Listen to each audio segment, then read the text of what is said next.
लोगों के बीच में अपनी पहुंच और रुतबा बनाने के लिए कुछ तरीके होते हैं। उन्हीं में से 2 तरीके आज मैं इस वीडियो में आपको बताने वाला हूं। नंबर 1, आपको ना कहना आना चाहिए। यदि आप हर किसी को हर समय हर किसी काम के लिए हां कह देते हैं तो लोग आपकी इज्जत नहीं करते।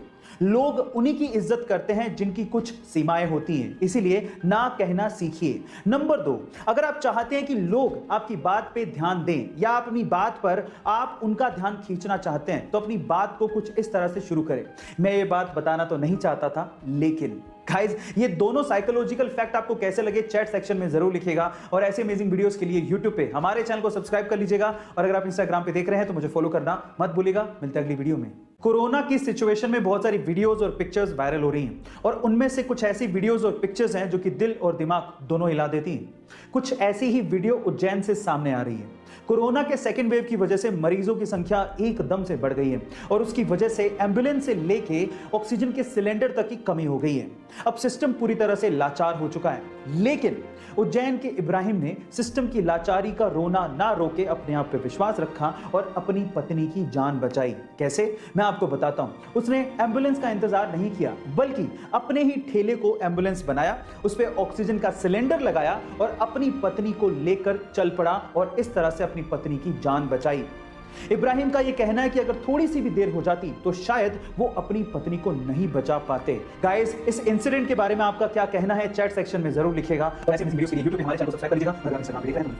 कोरोना की सिचुएशन में आपने बार बार ऑक्सीजन के सिलेंडर के बारे में जरूर सुना होगा और अगर आपने ध्यान से देखा है तो ऑक्सीजन के सिलेंडर का कलर भी फिक्स होता है। उसकी बॉडी ब्लैक होती है और उसका शोल्डर व्हाइट होता है। ऐसी किसी हरे नीले पीले सिलेंडर में ऑक्सीजन नहीं भरी जाती।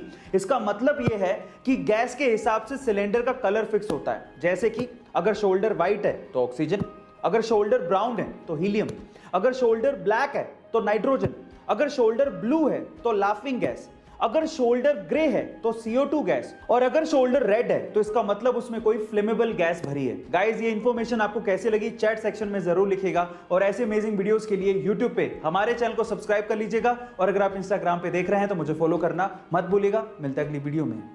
गाइस, जब भी आप किसी बाजार में से रेस्टोरेंट के आगे से निकलते हो तो आपने जनरली ये देखा होगा कि रेस्टोरेंट का कोई ना कोई लड़का आपके पास आके डिस्काउंट कूपन देता है और आपको कहता है कि रेस्टोरेंट में जब भी आप खाना खाएं तो ये डिस्काउंट कूपन दिखा दीजिएगा, आपको 20% डिस्काउंट मिलेगा या 30% डिस्काउंट मिलेगा।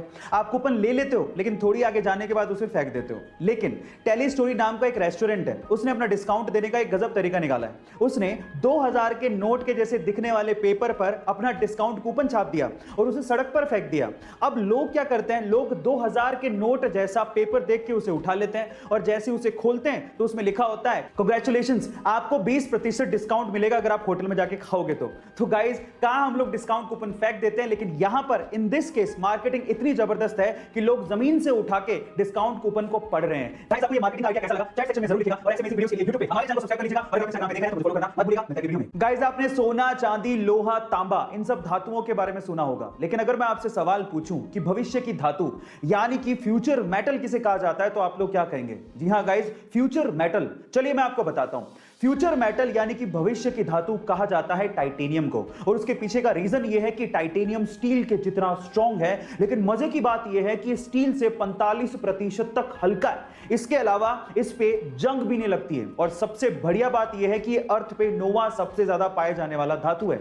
इसका मतलब इसकी अवेलेबिलिटी भी बहुत ज्यादा है और इन्हीं सब प्रॉपर्टीज की वजह से आज टाइटेनियम को एरोस्पेस इंडस्ट्री में, स्पोर्ट्स इंडस्ट्री में, बिल्डिंग इंडस्ट्री में और उसके अलावा surgical implants and equipment industry में भी यूज किया जा रहा है। गाइस, आपको टाइटेनियम के बारे में ये इंफॉर्मेशन कैसी लगी चैट सेक्शन में जरूर लिखिएगा और ऐसे अमेजिंग वीडियोस के लिए यूट्यूब पे हमारे चैनल को सब्सक्राइब कर लीजिएगा और अगर आप इंस्टाग्राम पे देख रहे हैं तो मुझे फॉलो करना मत भूलिएगा। मिलते हैं अगली वीडियो। अगर आप एक सक्सेसफुल बिजनेसमैन बनना चाहते हैं और अपनी जिंदगी में सक्सेस का स्वाद चखना चाहते हैं तो गौतम अडानी, जो कि अडानी ग्रुप के चेयरमैन हैं और आज 5490 करोड़ की संपत्ति के मालिक हैं, उन्होंने आज के युवाओं को एक बहुत ही अच्छी सलाह दी है। गौतम अडानी ये कहते हैं कि जुए में जीतने का सिर्फ एक ही तरीका है, उसे जल्द से जल्द छोड़ दो और वहां से बाहर निकल जाओ। और बिजनेस में जीतने का एक ही तरीका है, जितना हो सके उतना लंबा टिको जब तक जिंदा हो। गाइस, गौतम अडानी की ये सलाह आपको कैसे लगी चैट सेक्शन में जरूर लिखिएगा, और ऐसे अमेजिंग वीडियोस के लिए यूट्यूब पे हमारे चैनल को सब्सक्राइब कर लीजिएगा, और अगर आप इंस्टाग्राम पे देख रहे हैं तो मुझे फॉलो करना मत भूलिएगा। मिलते हैं अगली वीडियो में। गाइस, एक होता है सोना यानी कि प्योर गोल्ड, सुनहरा चमकदार, लेकिन एक होता है मूर्खों का सोना यानी कि फूल्स गोल्ड, जो कि दिखता सोने के जैसा ही है लेकिन सोना होता नहीं है। तो अगर मैं आपसे सवाल पूछूं कि मूर्खों का गोल्ड यानी कि फूल्स गोल्ड किसे कहते हैं, तो आप लोग क्या कहेंगे? चलिए मैं आपको बताता हूं। फूल्स गोल्ड यानी कि मूर्खों का सोना कहा जाता है आयरन पायराइट को, जो कि आयरन की एक अयस्क यानी कि मिनरल ही है। इसका केमिकल फॉर्मूला होता है FeS2। अब ये सोने के जैसा चमकता है लेकिन सोना होता नहीं है, इसलिए कहते हैं ना कि हर चमकती चीज सोना नहीं होती। गाइस, ये इंफॉर्मेशन आपको कैसी लगी चैट सेक्शन में जरूर लिखिएगा, और ऐसे अमेजिंग वीडियोस के लिए यूट्यूब पे हमारे चैनल को सब्सक्राइब कर लीजिएगा, और अगर आप इंस्टाग्राम पे देख रहे हैं तो मुझे फॉलो करना मत भूलिएगा। मिलता है अगली वीडियो में। कोरोना के सेकेंड वेव की वजह से आज इंडिया में हालात खराब है, और उसकी कहीं ना कहीं वजह हम भी हैं। गवर्नमेंट और अथॉरिटीज ये कह के थक गए कि जब जरूरत हो तभी बाहर निकलो, अदरवाइज घर पे ही रहो, और जब बाहर निकलो तो मास्क पहन के निकलो, सोशल डिस्टेंसिंग को फॉलो करो। लेकिन हम लोग मानने को तैयार ही नहीं है, और अगर अब भी आप लोग नहीं मान रहे तो मैं आपसे कुछ कहना चाहता हूं, ध्यान से सुनिएगा।